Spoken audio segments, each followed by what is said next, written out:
Hello and welcome to the online podcast, The Hidden Cost of Caste, Navigating Economic Marginalization of Dalit, which is organized by South Asia Research Institute for Minorities. I'm your host, Rimsha Shahid, the team lead and senior research analyst at SARIM. And today we have one of accredited human and minority rights advocate, Dr. Man Bahadur BK. Dr. Man is a distinguished professor of economics and dean at Madhesh University, Nepal. His role as chief editor of Voiceless Voices reflects his commitment to amplifying marginalized narratives with a global perspective gained from Fulbright and visiting professorships. Dr. VK's diverse background and former secretary experience in the Nepal government uniquely qualify him as the esteemed guest of this online podcast today. So, Dr. Man, I'm really pleased to have you as our guest, and I must say that you have a very commendable trajectory, and I really am confident that this discussion with you will turn out to be quite resourceful. Thank you for being with us today. Thank you, Rimsa, for inviting me in this podcast. I think the discussion will be very fruitful as I I will hope so share too. about my experience there. Yeah. So I will now begin with my first question. How does the historical oppression and social exclusion of Dalits contribute to their economic marginalization in today's time? I think when the civilization started, there was no Dalit such type of discrimination. In fact, there was the nomadic group settled for the agriculture, and the production, the regular production started. When the production started, a group who were much productive, who were more ideaful, thoughtful people, they invented many things to make the agriculture easier. For example, inventing weapons, inventing agriculture equipment, some skills like that. And these artisan people later on being deprived of the other peoples. I think the state also started with taxing all those peoples, and this is the start of the state with imposing tax to these artisan people. And later on, the society divided in various groups, and these people who were really the people with skills and traditional knowledge to boost the civilization, they were banned with some legal provisions. Manu Smriti, in Indian continent, there was a king Manu who developed a legal code called Manu Smriti, and he banned so many things upon those communities. And they that legal code promoted and protected the Brahmins community, who are so-called who were so-called Brahmins. In the passage of civilization, especially the Manu Smriti, the legal code developed by King Manu, banned many social aspect and practices of such artisan people, and promoted and protected the Brahmins community. And later on, they developed the Brahmin religion and imposed so many bans over the Dalit community, Dravidians or Shudra communities at that time, they call that one. And later on, in if you talk about Nepal, in 14th century, before 14th century, there was no discrimination. And in 14th century, the Malla king started, imposed the discrimination over the Dalit communities. And later on, there was a legal code in Jangbahadur Rana's time, and they again copied that Manu Smriti, and they developed economic ban on those community. There was no state employment, and there was no economic sphere for those people. So even today's, so there are some practices that they are not free to do their occupation. For example, they are banned. The society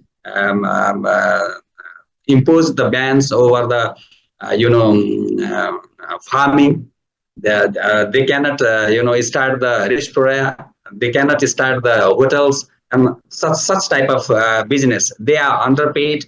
They are just bonded laborers, and still 41% of Dalit community, they are doing their traditional occupation, which is low paid bonded type of job. Sure, these historical passages imposed so many ban over the Dalit community, and it is not only the society, rather the state imposed ban on these peoples. So that is why the people still are suffering from economic marginalization. If you talk about Nepalese people, the land is the most important and powerful assets for the people. And even today, there are large number of people who do not have land ownership. For example, there are still 26% landless people in the hill area, Dalit people in hill area, and more than 44% Dalit peoples without land in Madhesh area in Nepal. This is divided into topography. Higher area is the hill area, and there is a Tarai belt, who are mostly called the Madhesh community. And Madheshi Dalits are still again deprived of so many things, even more than hill communities. Sure, that is the marginalization, systematic marginalization on Dalits by state, by community. So we can basically say that the discrimination against the economic, basically discrimination against Dalits is specifically a social construct and not a religious or natural construct. And as you said, the community, the state has created this discrimination, this hierarchy of people for their ulterior motives, I guess, for their personal gains and personal interest to create a hegemony within the society. Yeah, it is social construct, but later on it has been protected by the religion as well. In this continent we have the Hindu religion, large population of Hindu religion, and Hindu is the one which segregated people into the caste system, and with upper caste, lower caste, and touchable, untouchables. So it was originally constructed by with the society, maybe for division of labor, but later on with Hindu religious system, it was divided with touchable and untouchables. So that is a social construct protected with promoted with Hindu religion, and later on imposed by government as well. State as well. Yeah. So, in your opinion, this labor division, this discrimination play what sort of role in limiting Dalits' access to economic opportunities or economic equal opportunities? The first is, I previously said that land is the most powerful asset for people, and they were denied of having the land. Even in that Manusmriti, it was said that the Dalits cannot, get the assets. They cannot deposit the money, and if they have such type of assets, the Brahmin can take it out. So that was the legal provision of Manusmriti, and it came later on as well. So the land is the most important, assets for the empowerment or economic activities that was denied. Second was even with that Manusmriti and later on with other legal provisions, education, denied in education was another most important factor to have the economic empowerment. And the third one is, the market participation in market practices. Even though you have the power, you have the energy, or you want to do something with your skill, but market did not allow to do that one, because that was not in such a marketable level. So these are the factors that denied Dalit community to have the economic empowerment in a expected level. As you said that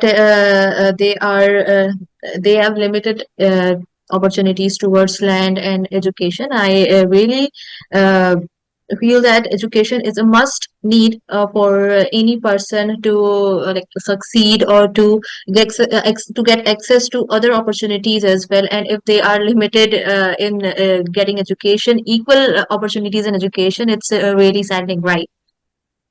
Yeah, if you see the data, then in higher education there are only 1.4% Oh, Dalits enroll for higher education.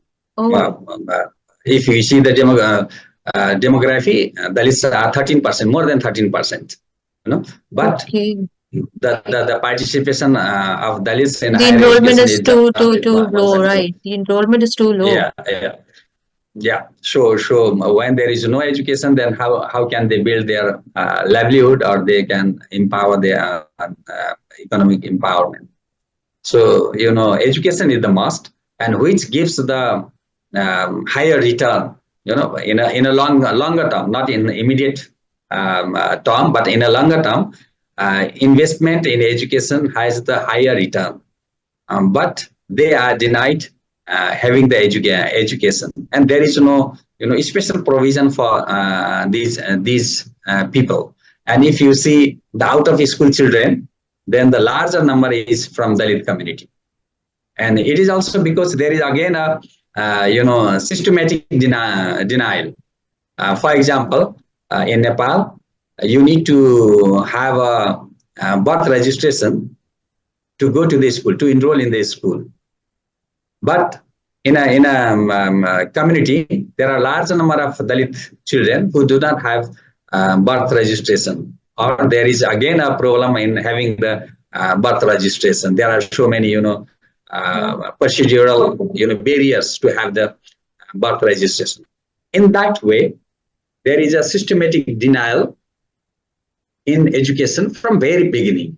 So how can they go up to the higher education? So, in some cases, when the members from Dalit community get access to or get avail opportunities in employment circles or employment domain, what sort of experience in terms of unequal treatment, in terms of wages, employment, and access to resources compared to higher caste counterparts they face or they usually experience?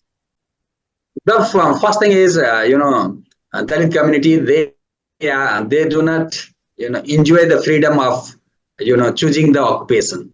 That Okay. the society or the market denied to have the freedom of occupation. They have very limited occupation, especially that tradition. They have to go through the traditional occupation, and Okay. even if you want to go to other sort of occupation or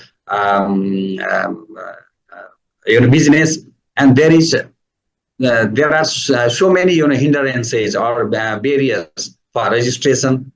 You cannot. It is not easy to register the business, and there is a limited market. Or in a market, there is again a caste penalty. Caste penalty in Nepal. There was a study done by World Bank who introduced the caste penalty, and Okay. it counted that Dalits, suffering from the caste penalty at around 21%. And Janjatis, those are the tribal people, they suffer from the caste penalty of 15%. That means 21% caste penalty means a Dalit having the equal merit, there is a probability of not choosing him or her is 21%, just due to the caste, due to his or Their her status of surname. caste, right? Yeah, and that is called the caste penalty. And everywhere there is a caste penalty, from society to even in the state governance. There are below 2% participation of Dalits in the state governance when there is a population of more than 13%. And it is again due to the reservation, um, reservation program came for that 10 years. And before that, there was no representation of Dalits in the state governance. And even after having the reservation policy, there are just 2% Dalits participation in state governance. And same is the case with private sector as well. Private sector, there is again there are so many limiting factors for Dalits inclusion in the employment and other sort of business. And the pitiable thing is that there is no special provision from government or a state to boost up their skill, occupation, business, or some sort of economic empowerment. There is a blanket approach. Everywhere in policy, if you review the policy, there are very beautiful policy, and they make the statement that the priority will be given to Dalits and other marginalized community. Everywhere in each and every policy, you can see that blanket slogan, but there is no specific program or policy to boost up their livelihood. So there is something, the state is not being responsible for Dalit community. And even though we have the new governance system with federal structure and a republic system, but still the government or state mechanism is not being that much friendly or that much oriented to uplift Dalit and other marginalized community. So still, how long they will suffer from these barriers, I don't know. Yeah. You are very well right in saying that when we look at policies, they are very well structured in terms of documented things. But when it comes to implementation and practical actions, we see least efforts are streamlined in changing things or in make a radical change in societal narratives and all. When the policies are not made based on the need of those peoples, it is like an academic paper. Their representation are too low in policy making bodies. How can the policies are shaped according to their needs? Yeah. And other thing is, even though there is no representation in the policy making bodies, but they can go for the consultation to the community, or there are some other civil society organizations, but it is also not being done. As I was in the government institution for a long time, it is like that. The politicians order to make a policy, and we have to make it within 2 or 3 days. So there is the system itself is not in that way that there is enough consultation with the people, with the primary stakeholders for whom the policy is made. So it's same with the Dalit community. It is not only for Dalit community. Each and every policy are made in such a way. So the policy doesn't catch the real need of those stakeholders. And same is with the Dalit community as well. So the policy making itself is not appropriate in terms of making those people understandable or those people empowered. Yeah. Yes, these are the policies are made in silos, and Yeah. Other thing is, population. Yes, the citizens are not an inclusive part of policy making process. yeah, other thing is that the civil societies are not that much influential. Civil societies, I mean, civil societies of Dalit community or marginalized community, they are not Hmm. that much strong to influence the Right. policy makers, and they do not have access even. When the policy are made and where it came into the enforcement, they are not aware. When it comes to the enforcement, then they know, oh, that sort of policy has been imposed by the government. Hmm. So the civil societies are not strong enough to influence. I think those are the things that Hmm. that need to be done. Right. So with that, the policies are not being made for those people really to uplift. Right. And with And this answer, you everybody have has a blanket approach. Blanket yes, approach, exactly, like a slogan, the priority will be given to those, and it is not missed in any document. And the thing is, sometimes they use that term even for their benefit. For example, we have a proportionate representation system in election, Hmm. and there is a direct election in a parliament, and there is also a proportional representation system for 110 seats. And that seats are especially for those who are not able to represent through the direct Hmm. election. Hmm. But sometimes the leaders, they take it easier way to go to the parliament. Even though they are from the higher class or dominant community, and they have several times elected through the direct election. Hmm. Again, if they think that it is easier way to go through that proportional representation, then they put Hmm. their themselves, or sometimes their natives, their even the wife of the prime minister was there, Hmm. wife of the ministers were there, through the proportional representation Hmm. system, which were meant to those Dalit and other marginalized community. So these policies Right. are sometimes, made even for themselves to use Exactly. for themselves for their benefit. Exactly. Most of the time it happens. Most of the time it happens for their own benefits. They facilitate their own benefits only. Yeah, yeah. So yes, with this answer, I guess you have already answered my next question, which is to discuss the key factors hindering Dalit entrepreneurship and business development.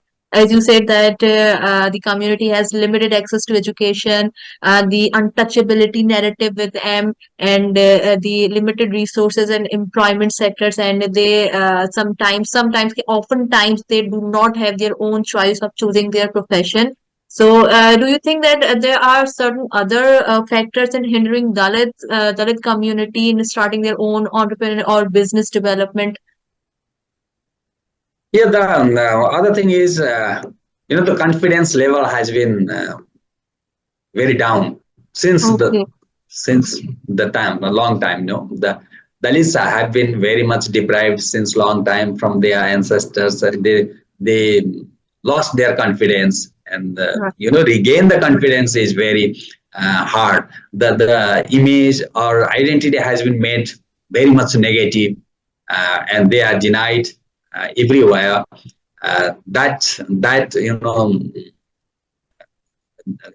those people doesn't have that much confidence. Neither there is specific facilities for those people or encouragement for those people to start their business. Even though with even in this background, some people are really iconic, who started business and supporting to start the business to the Dalit youths and communities. There are some grassroots organizations who are empowering those communities. There are some international agencies as well who are doing that job. But in terms of state, until and unless the state keeps the attention on those issues, it is not possible. Doing a piloting and doing in a cluster, in a mass area. So the state has to be responsible to boost those things. And the main thing is, as I started with saying artisan community, and they are rich with their skill and some knowledge, and they have culture as well. And if we link it with education, then that will be transferred in the economic empowerment. So we have been campaigning to have a specific higher education for Okay. native skill arts and culture. Oh, nice. And it is one thing is that the government has agreed to make a body, to make a committee Oh, to great. prepare for that academic institution. And if we link those skill, knowledge, culture, craftsmanship in an education system, I think that will lead to link it with market or economic empowerment. And that is again will be the sustainable way of boosting the livelihood for those community. The first thing is that, and second thing is I think the traditional occupation of Dalit community, which are the driver of civilization. We call it drivers of civilization because making the weapons, making the agriculture equipment, innovating the agricultural knowledge or other knowledge. These are the drivers of civilization. If we link those knowledge, skill with market or entrepreneurship, link it with the entrepreneurship, then they can be raised. Even though the investment in human development is very low, because the Human Development Report of 2020 said that there is a loss of 25.2% in human development each year. That means the government has not invested much to develop the human resource. And 25.2% loss in human development, we calculated as being economists, into the GDP loss. Then we got that at least 10% GDP loss each year due to the inequality is there. Then 10% of GDP loss, that means we have almost 6,000 million rupees GDP. Then there is 600 billion, not million, rather billion, 6,000 billion GDP each year we have. Then 10% means 600 billion GDP is lost due to the inequality in Nepal. And inequality is basically with caste system. And most equal people are Dalits who are suffering from the caste penalty. So the government need to invest on those peoples to boost the human development, and they have the capability. But to boost the capability into economic empowerment, we need to invest for those peoples, and that is the direct loss. But if we count the chain effect, due to the food insecurity, the loss of knowledge in food insecurity, and loss of life, due to those hindrances. And there is also we calculate that 60% of cognitive power of Dalit student is concentrated for caste trauma.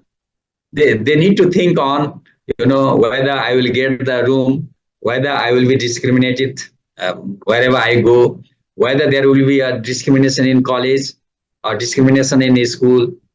There are so many events um, on discrimination in schools. Teacher himself or herself beating Dalit student, who had the water from the common area. Well, those trauma of discrimination is always there, and we calculated that 60% of cognitive energy has been lost or has been used to solve that trauma of discrimination. And how can they compete with people who do not have such type of trauma? So that is again a psychological barrier to these people. So I think just having a schooling, just having a college is not enough for those people. We need to start from the social psychosocial counseling first, to get them out from the trauma of discrimination. So the blanket approach is not enough for these people. Rather, there should be a specific focused program by the state and focused investment by the state. All the figures you have just mentioned are too high to be declared as a loss, and as you said that you have initiated a certain campaign which was backed by government. So apart from that body campaign, are there any other government policies or initiatives specifically aimed at addressing the economic marginalization of Dalits? As you have already told that around 600 million, I guess, has been lost from the annual GDP of the country. So I guess government should focus on taking concrete actions to eradicate such sort of losses. So do you believe that government is doing their best in catering all these issues in a best possible manner? Yeah, in terms of policy, again, in terms of policy, there are some policies, which is favorable for Dalit community as well. For example, there is a soft loan policy. You can get loan at 3% interest rate. It is very low interest rate loan. And there are some other skill based program government has been launching since long time. And there are again startup policies, business startup policies with soft loans, but they are not Dalit friendly. I mean, the procedure and the other processes, in Nepal, even in South, everywhere in South Asia, the lending is based on the mortgage, land mortgage. Okay. Oh. And Dalits do not And have they land. limited access to lands, right? Yeah, they do not have land, and how can Exactly. they access the lending of the bank? So there is again a barrier. Even to get the 3% soft loan, you need to put the mortgage. You need to show the mortgage, and the mortgage is basically the land. That's not there. If the government made a policy in such a way that the skill or the project of that guy can be the mortgage, then it would be a easier way to get the loan. Right. And the second thing is, if you want to get any support from the government, you need to register your business. And again, the registration, there is some sort of barriers. And other thing is, the market doesn't accept some sort of businesses. Then you cannot flourish your business. So there are some policies made favorable to Dalit community as well, even though these policies are blanket policies. But again, in implementation, there are many barriers. So they are not, getting benefit from those policies. So, in my opinion, the state has to formulate a policy specifically for those people. Not in a blanket, rather for those people. and also in the investment on those people. It is investment on those people. It is not expenditure. I think it is. We can also say that capital expenditure, because they are artisan people. They have the skill. They have the knowledge, and they can get it back. And it is not a sunk fund. So government has to think in such a way. And still, the government is not that much inclusive thought, because there is so many political, thing roaming around. So once we have a little bit stronger government, then certainly they have to think on this one. Until and unless we think for those people, it is not possible to have a country in a prosperous way. We have slightly discussed about the role of civil society organization in empowering Dalit communities, and now I would like to discuss it in detail. As we've discussed that policies are made in silos, and it is where civil society organization can come and play their role in presenting the opinions, the lens of Dalit community to give them a lens to see the what uh, ground issues they are basically facing. So, what do you think that how can civil society organization and grassroots movements contribute to empowering Dalit communities economically? As the government officials are quite influential and powerful, and they, as you are well aware, that limits the opportunities and initiatives that the organization can carry out or streamline in practical terms. The first thing is as I earlier said, that the civil societies are not strong enough to influence the government or the state. It is also because they are divided.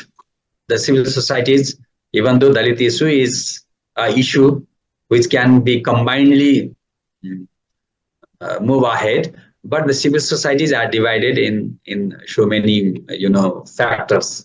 There are so many factors dividing the civil societies as well. So they are losing the confidence as well. Division of. The second thing is resource. They do not have enough resource. Dalits themselves are economically deprived, and they cannot generate resources for civil society movement. It needs resources.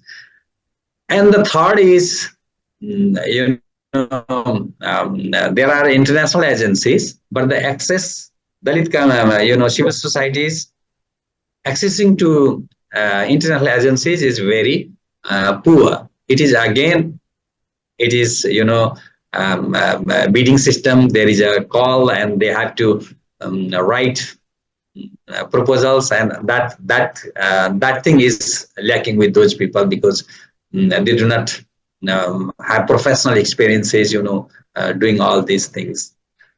So these are the barriers that the civil societies are not being much stronger. And the third thing is, this civil society, they mostly work on the rights perspective. Rights perspective means against the untouchability, and for awareness creating, or those things. And for economic empowerment, there are very less activities they carry on, and there are even the very less organization who carries the economic activities. And as being the student of economics, I always advocate that rights movement is okay, and that's perpetual things. We need to do it for a longer time. But until and unless we have the economic empowerment, we cannot enjoy the rights. Even though rights is there, we cannot enjoy it.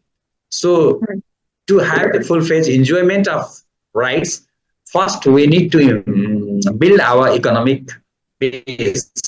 So one words, we need to focus for the economic empowerment of Dalit community, rather than moving more in the awareness or other sort of activities. It is also seems that if you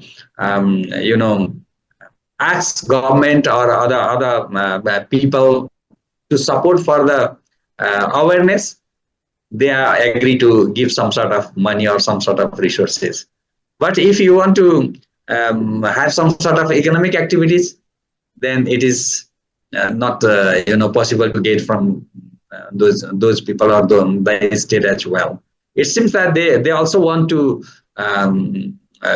make people roaming around those awareness creation or something other activities rather than really boosting the economic uh, activities. So I think the priority should be. Oh, sorry, it's in my computer. So the priority should be onwards. I think for even for the civil societies, they have to combinedly move together for the economic empowerment of Dalit community. And if the civil societies combinedly move for this agenda, I think they can do something better uh, for the future generation as well. It is because they are very skillful. They have traditional knowledge, occupational base, so they can do much. And it is not only for themselves, rather for the prosperity of the country. The this political people doesn't understand that it is not investing for those people's life or those people's personal activities. Rather, it is for the country. It is for the Country. state. And I personally believe that civil society uh, to actually employ or to actually empower the Dalit community must be neutral, not politically inclined or financial, monetarily inclined towards anything, so that yes, civil society can play their role effectively in an efficient manner that can bring a radical change within the society. Yeah, and that civil society's role should be on economic empowerment, and rather than that awareness creation. Sometimes Yes, what happens, there should be a balance on awareness and economic empowerment. There is much awareness and no economic base, then it again creates the frustration. You know, so I think there should be a balance, and now we need to move for the economic empowerment. There are certain people who are roaming around those seminars in the five-star hotels, and yeah, it is like a fantasy, or it is like a cosmetic, uh, rather than picking up those really needed people.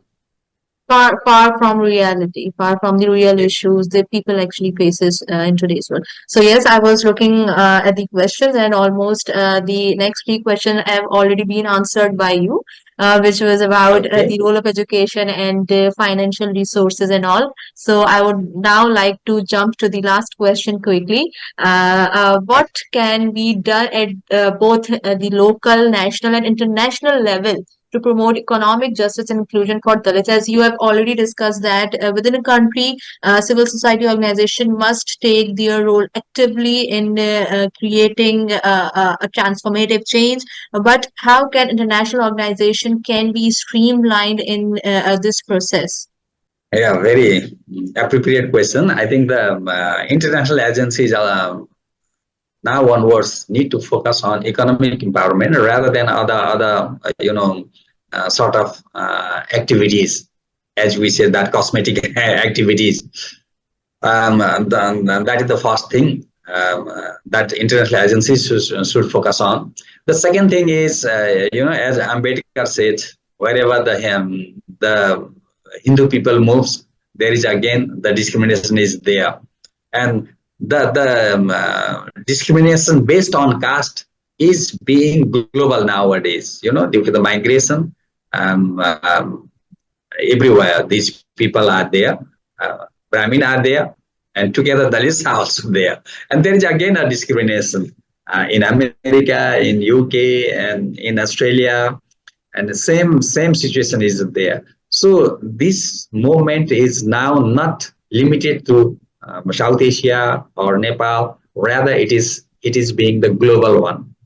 So we need to think globally, on this issue and link with global movement against discrimination. There are other movements as well globally um, on discrimination, against discrimination. So we need to link Dalit movement in other global movement against discrimination to make the issue stronger, so that we can get more pressure on state from that global arena too.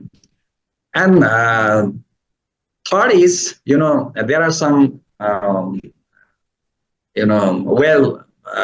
iconic person from Dalit community globally. They are doing business, or they are doing getting some skills, knowledge, or they can finance for other Dalit people. They are financially good enough to finance other people's or make the linkage. So they need to invest for these communities to boost up their business as well as uplift the community. I think if we do in such a way, then the economic empowerment would be there. Again, the first responsibility of economic empowerment of all the community, and also to the Dalit community who are very deprived one, is the government, state. The state has to need to take the responsibility of investing on those communities and boost their livelihood. And it is not only for these people, rather it is for the country's prosperity. So the pressure or loving or advocacy from other communities should also go to the state, not only for Nepal, rather it is again India, Pakistan, Bangladesh. There are some sort of discrimination based on caste to make economic empowerment of those people. Yeah, very well said. And I And believe there that should be a combined, there should be a combined, voice around the globe. And I believe that with investment, I think accountability is much needed. As we all are familiar that certain international agencies and human rights organizations fund and they initiate gigantic human rights projects and funds developing countries. But sadly, I was going through a report a few days ago, and there were facts that these fundings are used in corruption. I mean, they are not spent on the cause for which the funding was asked for. So I guess the accountability from the very organization who provided funding, who invested on this project is very much needed. That their money, their funds, their investment is being employed in a right and efficient manner to eradicate that specific issue. Yeah. I think that should be there, and the investment from around the globe should focus to boost the product of this community. There are very high value artifacts they produce. From the very local raw materials, and even some people are selling very local raw material in $1 even in Nepal. So that has to be protected by the state, and even the international business group. There are so many business group, international Federation of Commerce and like that industries, and they have to also think on those things. And in one hand there will be a business booster, and other hand there is a large community who can have their livelihood empowered or livelihood security. So in that way, we need to think and link with the global arena. And for all those things, I think there should be a combined voices together, and should be make harm by those stakeholders. But I think again there is a caste system, but there is a new liberal economic system. They are boosting each other. In a World Social Forum, I talked in a seminar on that issues. There is a caste system which creates the fatalism, and there is a new liberal economic system which creates the cronyism or crony economy, Okay. and they both boosting the gap between have and have nots. Oh, So making rich much richer and poor much poorer. yeah, the open economics, open market system is itself built on uh, they can they can be the richer who have the capital. You know, Right. if you don't have less, you don't have enough capital, then you cannot be a richer person. So that's again like um, uh, boosting the people who have already um, in a good position, and the people who are deprived of capital, they are always laborer class. Exactly. There is no way to get up from the laborer classes because they do not have their capital. It is because historically they denied to accumulate the assets. How can they get the capital? And it is systematically imposed not to or to keep these people as a slave, or to keep these people as a service people. They cannot be owner of business, owner of companies. Rather, they will be always servant. So that is a systematic marginalization through the economic policy globally and through the social structure policies locally. So that is something mixed, and they are complementary each other, and boosting the disparity. Both the policies are boosting the disparity and creating the discrimination. And so, there was a Dhaka conference, and they termed new liberal atrocity to such discrimination and disparities. Right. Because such atrocities has been developed due to the new liberal economic policies. And in Oxfam's report, only 1% rich people captured more than 50% of global assets.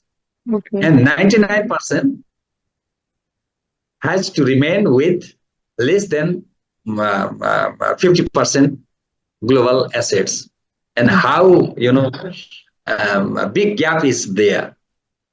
And what created this gap? It is due to the market policy or economic policy. And which economic policy?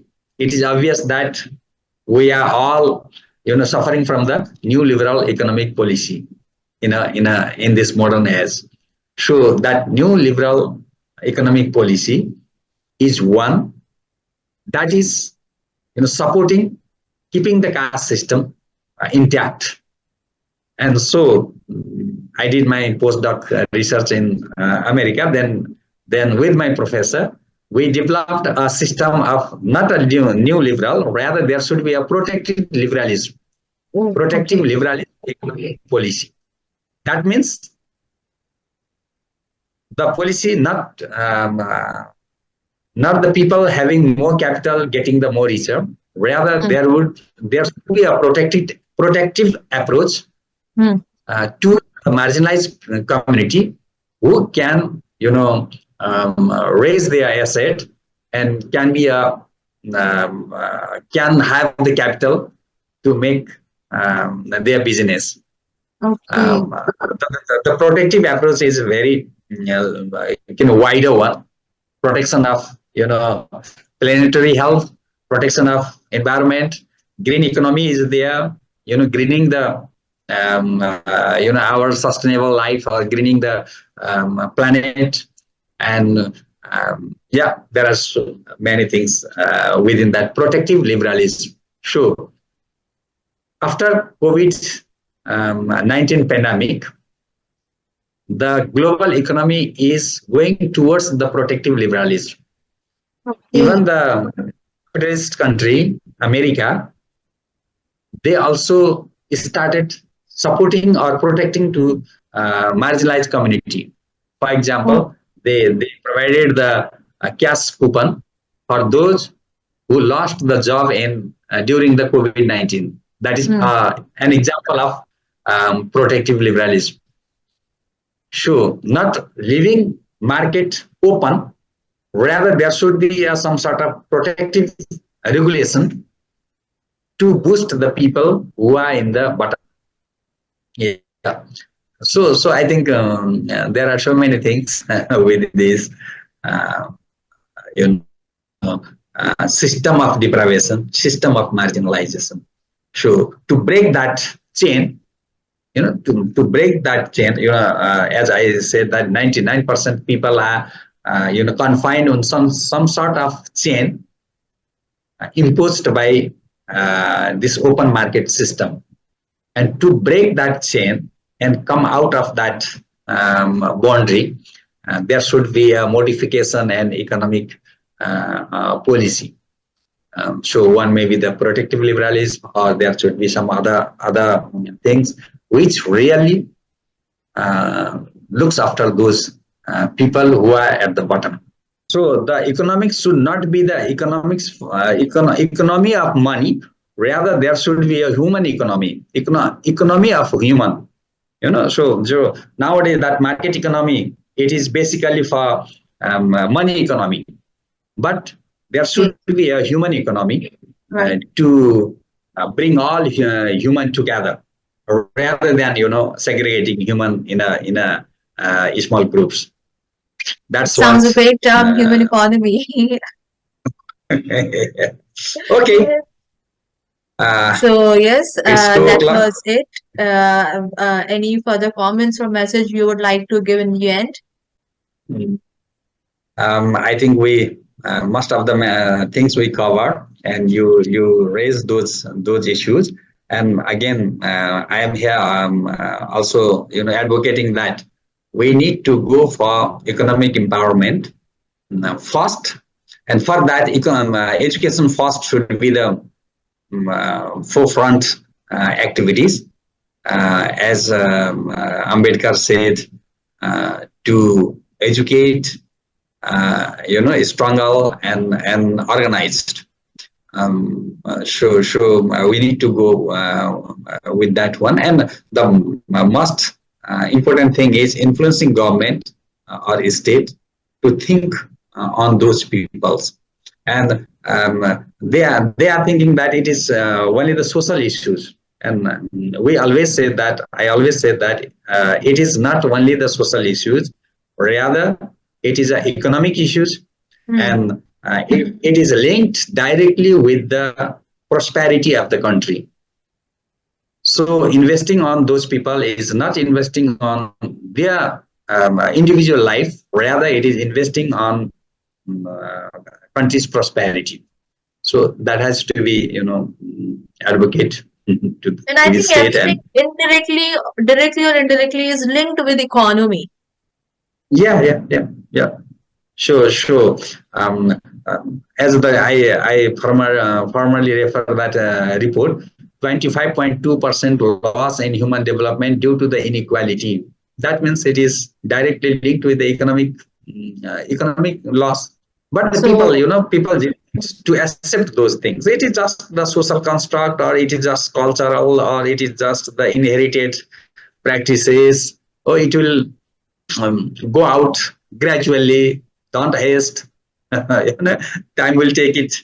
Um, actually, uh, mindsets are need to be changed first. The perception, the narrative, the mindsets are need to be changed. Only then a transformative change can be occurred within the society. Yeah. Sure. Yeah, I think we together with global stakeholder need to campaign for those things, and it is essential for the state to Hmm. work on those issues. Yeah. So thank you so much, Dr. Man Bahadur. It was really an insightful discussion with you and really learned a lot, especially the term human economy and the protective liberalist. I will surely read about these terms and will try to incorporate in my future study and readings.